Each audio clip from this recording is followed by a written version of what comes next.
వాళ్ళు కూడా వాదనలు వినిపించారు.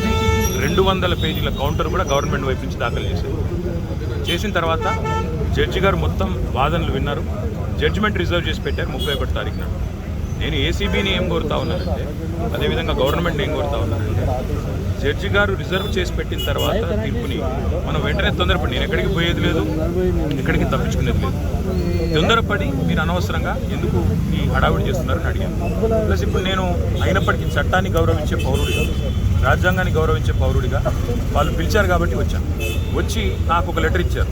ఇన్ఫర్మేషన్ కావాలి, డాక్యుమెంట్స్ కావాలి. ఏం ఇన్ఫర్మేషన్ కావాలి, ఏం డాక్యుమెంట్స్ కావాలో మాకు తెలియదు, అందుకే అడిగితే ఇప్పుడేమో వాళ్ళు లేటెస్ట్గా ఏం చెప్తున్నారంటే, మీరు ఒక్కరే రావాలి, లాయర్స్ రాకూడదు.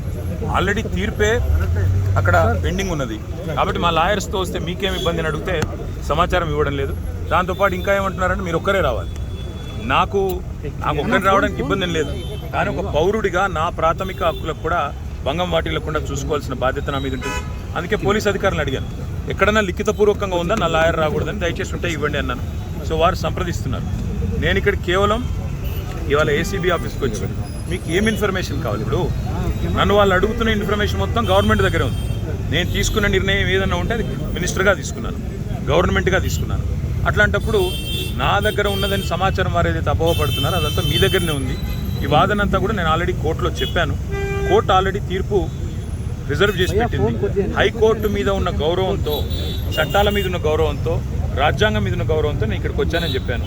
వారు మరి ఏ కారణం చేతనో నా లాయర్ నాతో రాకూడదు అంటున్నారు. మరి ఒక పౌరుడిగా నాకు నా లాయర్ను వెంటబెట్టుకుని విచారణలో భాగస్వామ్యం చేసే అధికారం నాకు ఉందని నేను అనుకుంటున్నాను. లేదు అని వారు అంటున్నారు.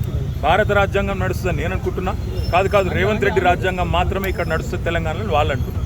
చూడాలి మరి వాళ్ళు ఏం చెప్తారో. దాన్ని మీరు ముందుగా ఇన్ఫార్మ్ చేశారా అడ్వకేట్స్ వస్తున్నట్టు? బ్రదర్, వాళ్ళు హైకోర్టు తీర్పు రిజర్వ్ చేసిన తర్వాత నిజాన్ని నన్ను పిలవాల్సిన అవసరం లేదు. హైకోర్టులో చాలా గంటల వాదనలు వాళ్ళు వినిపించారు ఏసీబీ తరఫున. ఇవాళ కొత్తగా మళ్ళీ ఇప్పుడు సాధించేది లేదు. చెప్పాల్సింది కూడా చెప్పకుండా ఇక్కడేదో హడావుడి చేసి నిన్న రైతు భరోసా ఎగ్గొట్టారు కాబట్టి రైతు భరోసా నుంచి తప్పించుకోవడానికి 2 రోజులు మీడియాలో ఈ డ్రామా నడపాలని రేవంత్ రెడ్డి గారు అనుకుంటున్నారు. దీనికి మేము బాధపడం.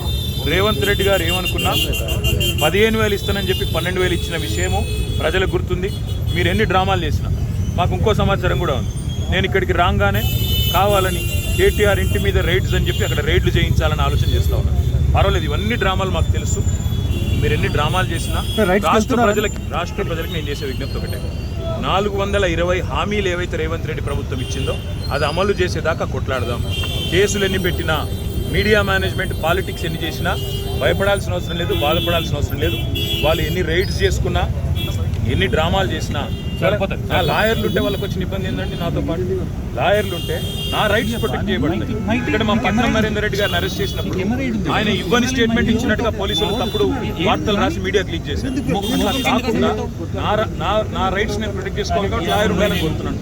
వాళ్ళకి వచ్చిన ఇబ్బంది సార్, ఇప్పుడు ఈ స్థాయిలో ఆంక్షలు పెట్టారు, మీరు నేరుగా విచారణకు అటెండ్ అవుతున్నారు. వాళ్ళు చెప్పిన అదే చెప్తున్నా బ్రదర్, నేను ఆంక్షలు నరేందర్ రెడ్డి గారు ఇవ్వని స్టేట్మెంట్ ఇచ్చినట్టుగా తప్పుడు స్టేట్మెంట్లు రికార్డ్ చేసిందే పోలీసు వాళ్ళు. అందుకే నాకు వాళ్ళ మీద నమ్మకం లేదు కాబట్టి నా లాయర్లను తెచ్చుకున్నాను.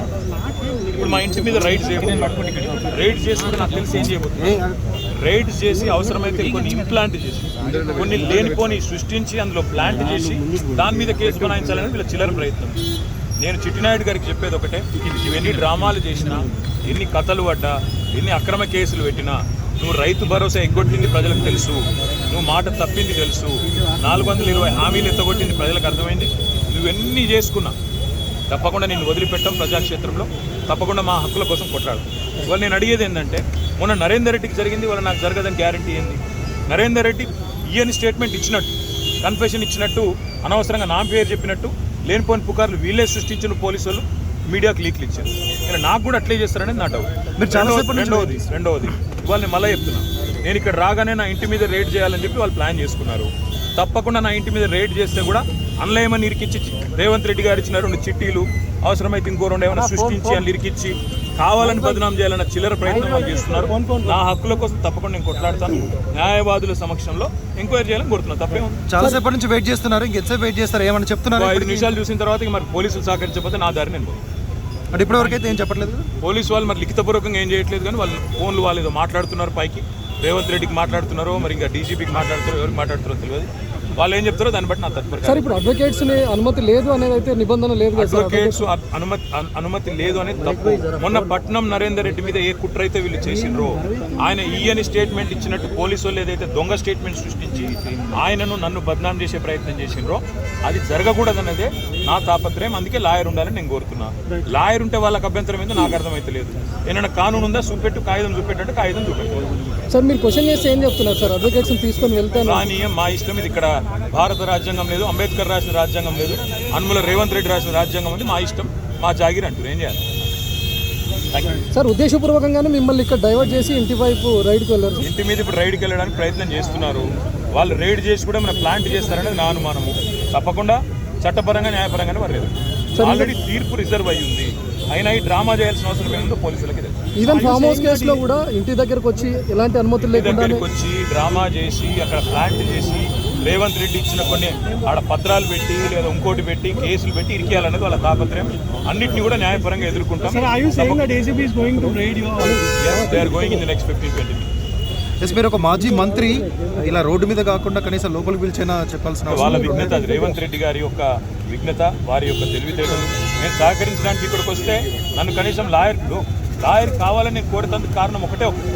మొన్ననే పట్నం నరేందర్ రెడ్డి విషయంలో వీళ్ళు చేసిన కుట్ర, రేవంత్ రెడ్డి డైరెక్షన్ ప్రకారం పట్నం నరేందర్ రెడ్డి మీద ఇవ్వని స్టేట్మెంట్ ఇచ్చినట్టు అభూత కల్పనలు సృష్టించి, ఊహాజనితమైన వార్తలు సృష్టించి బదనాం చేసే ప్రయత్నం చేసి ఆయన కన్ఫెషన్ ఇచ్చిండు, కేటీఆర్ను ఏం చేసిండని లేనిపోని కథ చేసిండ్రు. మళ్ళీ మాకు అట్లా జరగకూడదు అనేది నా థాట్. Thank you.